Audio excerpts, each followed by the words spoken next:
नमस्कार दोस्तों, success study बारोदा YouTube channel में आपका स्वागत है। लर्निंग आउटकम्स आधारित लर्निंग गैप सामग्री यानी ब्रिज कोर्स के इस वीडियो में आपका स्वागत है।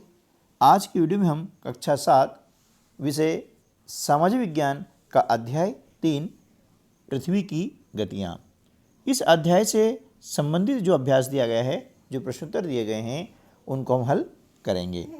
ठीक है, तो चलिए शुरू करते हैं हम आज का वीडियो। और पृथ्वी की जो गतियां हैं इसके बारे में सामान्य जानकारी हम संक्षिप्त में प्राप्त कर लेते हैं। तो देखिए, अंतरिक्ष में जो खगोलीय पिंड होते हैं वे निरंतर गतिमान रहते हैं, है ना। हमारी पृथ्वी गतिमान है। ठीक है, हमारी पृथ्वी दो प्रकार की गति करती है, घूर्णन गति और परिक्रमण गति। पृथ्वी का अपने अक्ष पर घूमना घूर्णन कहलाता है, और जब सूर्य के चारों ओर एक कक्षा में पृथ्वी अपनी गति करती है तो उसे हम कहते हैं परिक्रमण गति। ठीक है, पृथ्वी सूर्य से प्रकाश प्राप्त करती है और एक समय में सिर्फ इसके आधे भाग पर ही सूर्य का प्रकाश पड़ता है ना। तो क्या होता है कि जिस तरफ सूर्य का प्रकाश पड़ता है उस वाले भाग में दिन होता है, जबकि दूसरा भाग जो छाया में होता है वहाँ रात होती है ना। पृथ्वी को अपने अक्ष पर एक पूरा चक्कर लगाने में लगभग 24 घंटे का समय लगता है। ठीक है, और इस गति को हम कहते हैं पृथ्वी की दैनिक गति। अब पृथ्वी की जो दूसरी गति होती है उसका नाम है परिक्रमण गति। पृथ्वी अपनी कक्षा में एक ही दिशा में 23.5 यानी 23 से ही 1/2 अंश झुकी हुई है, और इसी अवस्था में वह दीर्घ वृत्ताकार मार्ग पर सूर्य की परिक्रमा करती है। यह परिक्रमा वह 365 दिन और 6 घंटे में पूरी करती है, जिसे हम कहते हैं 1 वर्ष। ठीक है, तो पृथ्वी की जो ये परिक्रमण गति है इसको हम वार्षिक गति भी कहते हैं, और इस वार्षिक गति के कारण ऋतुओं में परिवर्तन होता है, और पृथ्वी की जो घूर्णन गति है उसके कारण दिन एवं रात होते हैं। ठीक है, ये हमने संक्षिप्त जानकारी यहाँ पर प्राप्त की है।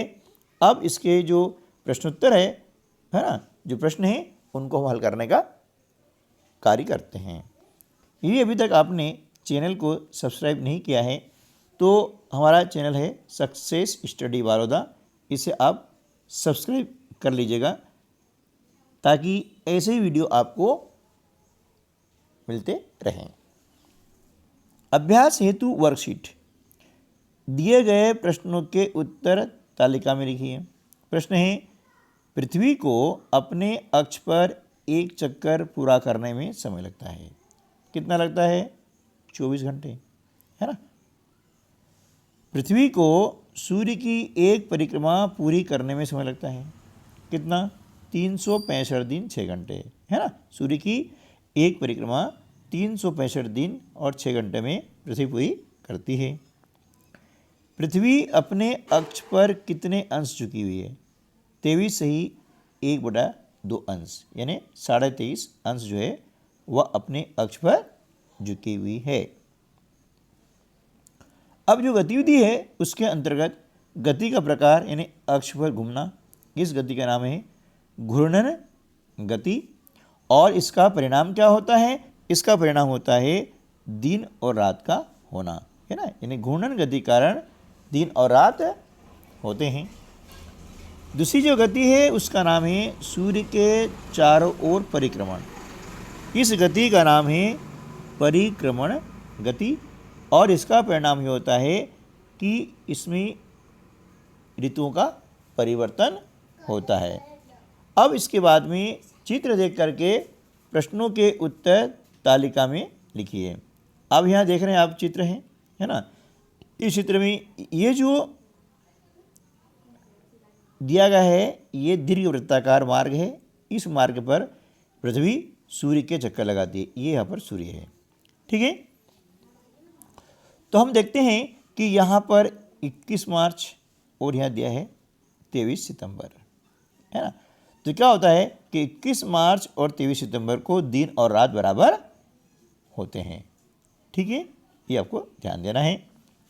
21 जून को सबसे बड़ा दिन होता है और 22 दिसंबर को सबसे छोटा दिन होता है, ठीक है। चलिए अब इस चित्र के आधार पर जो नीचे प्रश्न दिए गए हैं उनका उत्तर हम जान लेते हैं। 21 जून को भारत में कौन सी ऋतु होती है? तो इसका उत्तर क्या हो जाएगा? ग्रीष्म ऋतु, ठीक है। दिन और रात बराबर कब कब होते हैं? तो दिन और रात बराबर होते हैं 21 मार्च और 23 सितंबर को, ठीक है। दिसंबर माह में दक्षिणी गोलार्ध में कौन सी ऋतु होती है? ग्रीष्म ऋतु। सितंबर माह में उत्तरी गोलार्ध में कौन सी ऋतु होती है? शरद ऋतु, ठीक है। उसके पश्चात मार्च माह में उत्तरी व दक्षिणी गोलार्ध में कौन कौन सी ऋतु होती है? तो देखिए मार्च माह में जो उत्तरी गोलार्ध होता है उसमें होती है बसंत ऋतु और दक्षिणी गोलार्ध में होती है शरद ऋतु, ठीक है। अब इसके बाद में हम देख लेते हैं एक प्रोजेक्ट कार्य है। इसके अंतर्गत जो आवश्यक सामग्री है वह एक गेंद और एक टार्च है ना। जब हम गेंद पर टार्च की रोशनी डालते हैं तो गेंद का आधा भाग ही उजाले में रहता है और आधा भाग अंधेरे में। तो उजाले वाले भाग को हम दिन और अंधेरे भाग को रात समझेंगे। जब हम गेंद को घुमाएंगे तो उजाले वाला भाग अंधेरे में और अंधेरे वाला भाग उजाले में आता जाएगा। ठीक इसी तरह पृथ्वी की गति के कारण दिन और रात होते हैं, ठीक है। ये हम कार्य कर सकते हैं। अब स्व आकलन वर्कशीट। पृथ्वी पर दिन व रात की स्थिति किस कारण होती है? इसका उत्तर हो जाएगा पृथ्वी की घूर्णन गति के कारण दिन व रात होते रहते हैं। अगला प्रश्न है पृथ्वी अपने कक्ष तल पर किसकी परिक्रमा करती है? इसका उत्तर होगा पृथ्वी अपने कक्ष तल पर सूर्य की परिक्रमा करती है। अगला प्रश्न है कि यदि पृथ्वी गति न करती तो क्या होता? इसका उत्तर होगा यदि पृथ्वी घूर्णन गति न करती तो दिन रात नहीं होते और यदि पृथ्वी परिक्रमण गति न करती तो ऋतु परिवर्तन नहीं होता, ठीक है। अगला प्रश्न है पृथ्वी पर ऋतु परिवर्तन क्यों होता है? देखिए इसका उत्तर होगा पृथ्वी की परिक्रमण गति के कारण ऋतु परिवर्तन होता है ना। ऋतु परिवर्तन का मुख्य कारण क्या है? पृथ्वी की परिक्रमण गति, ठीक है दोस्तों। तो उम्मीद है कि यह वीडियो आपके लिए हेल्पफुल साबित हुआ होगा। यदि वीडियो अच्छा लगा है तो इसको लाइक कीजिएगा और अपने अन्य दोस्तों को भी शेयर कीजिएगा। यदि अभी तक आपने चैनल को सब्सक्राइब नहीं किया है तो इस चैनल को आप सब्सक्राइब कर लीजिए, क्योंकि ऐसे ही हेल्पफुल वीडियो में कक्षा 6, 7, 8 के लिए सभी विषयों के मैं डालता रहता हूं।